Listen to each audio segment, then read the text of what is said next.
नमः संस्कृताय मित्रों। मैं अनिरुद्ध कुमार तिवारी आपका अपने YouTube चैनल पर स्वागत करते हैं। आज हम प्रत्यय संस्कृत के प्रत्यय पढ़ाएंगे जो सत्र और सानच के नाम से जाने जाते हैं।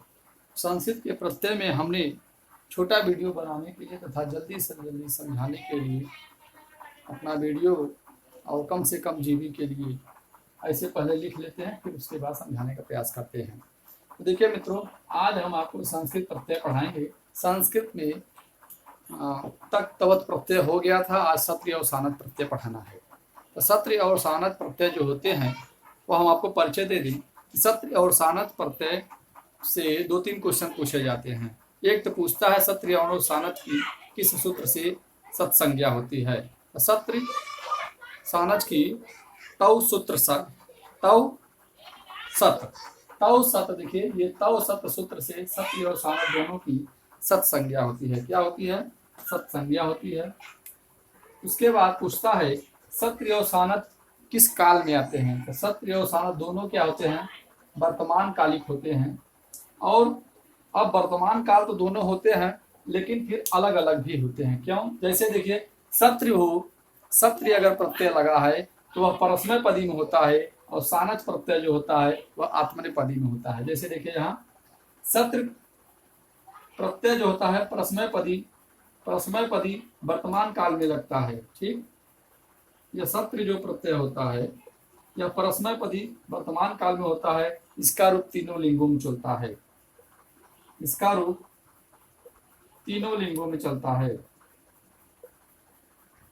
हालांकि तीनों लिंगों में दोनों चलते हैं।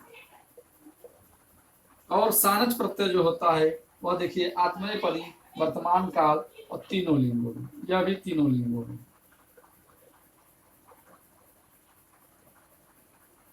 ठीक, यह भी तीनों लिंगों में चलता है। और उसके बाद सत्र और सानच प्रत्यय, इतना बात। और सत्र का केवल देखिए क्या शेष बचता है, तो सत्र प्रत्यय का अत शेष बचता है और सानत प्रत्यय का आन शेष बचता है। आन की जगह कहीं कहीं मान का भी प्रयोग किया जाता है। तो सत्र का अत बचता है, वर्तमान काल में प्रयोग होते हैं, और परस्मैपदी में। सत्र जो है वर्तमान कालिक, परस्मैपदी, तीनों लिंगों में अत बचता है। सानच प्रत्यय का आन बचता है और यह आत्मनेपदी रूप में चलता है। आत्मनेपदी का रूप जैसे लभते लभेते लभंते चलता है, उस प्रकार उसमें वर्तमान काल में तीनों लिंगों में चलता है। अब हम सत्य प्रत्यय के कुछ उदाहरण बताएंगे जो तीनों लिंगों में हैं, जो पुल्लिंग, स्त्रीलिंग और नपुंसक लिंग में होते हैं। तो पठ धातु में सत्य प्रत्यय लगने पर पठन बनता है।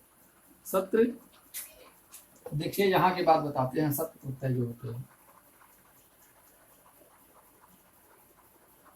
देखिए सत्य प्रत्यय जो होते हैं, अब जैसे पठ धन सत्र हम लगाते हैं, तो यहाँ देखिए अब पठ का फिर सत्र का अत शेष बचता है ना। तो सत्र करने पर क्या बनता है? पठन। पठन के बाद पठंती पठत, पठन पठंती, पठन पठंती पठत। ये देखिए क्या होता है? पुल्लिंग, इधर स्त्रीलिंग, नपुंसक लिंग। ठीक, ये पुल्लिंग है, स्त्रीलिंग, नपुंसक लिंग। ठीक,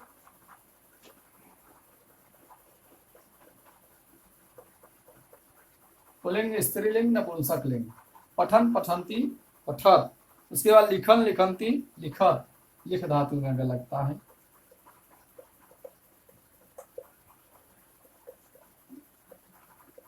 लिखन लिखंती लिखत, लिखन लिखंती लिखत। उसके बाद क्रीडन क्रीडंती क्रीडत। क्रीड धातु से क्रीडन क्रीडन क्रीडंती क्रीडत।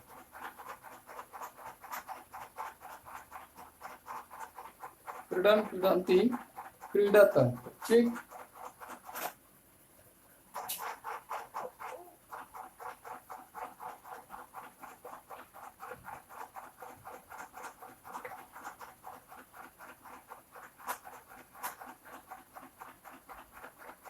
इस प्रकार सब बनते हैं। तो सत्य प्रत्यय का बस केवल इतना जानिए कि सत्य प्रत्यय लगने पर देखिए अन अन अन अन मिलता है या नपुंसक लिंग में अत मिलता है। ठीक है, नपुंसक लिंग में जब बनता है तो यह अत अत मिलता है, लेकिन जब पुल्लिंग में बनता है तो यह अन हो जाता है। ठीक, और स्त्रीलिंग में बनता है तो ती हो जाता है। इस प्रकार यह सत्य प्रत्यय का यही पहचान है। और उसके बाद हम थोड़ा सानत प्रत्यय में प्रयोग करेंगे। सानत प्रत्यय के देख लीजिए थोड़ा उदाहरण, या दो चार ठो और देख लीजिए।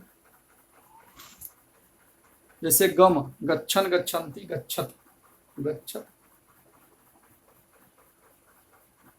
गम धातु।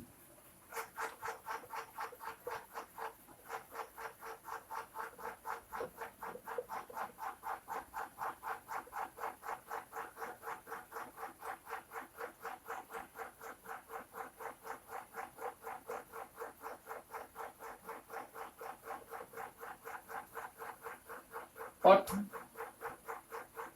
ठीक, पठ लिख कृत गम भू। हाँ, दृश्य देख लीजिए, दृश्य,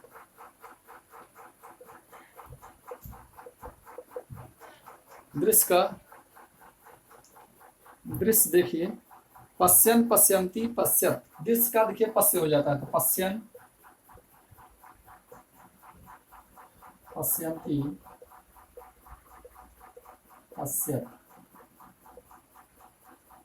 ठीक, दृश्य का पश्य हो जाता है इसलिए पश्यन पश्यंती पश्यत, यह बहुत इंपॉर्टेंट है, IMP कर देते हैं। उसके बाद आता है गम, गम हो गया। गम के बाद आता है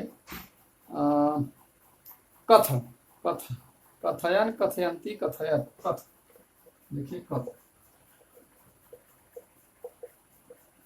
कथयन कथयंती कथयत। इस प्रकार ये सत्य प्रत्यय चलते हैं। थोड़ा आज हमें जल्दी है इसलिए हम थोड़ा जल्दी जल्दी पढ़ा रहे हैं। और अब देखिए सानच प्रत्यय में क्या आते हैं।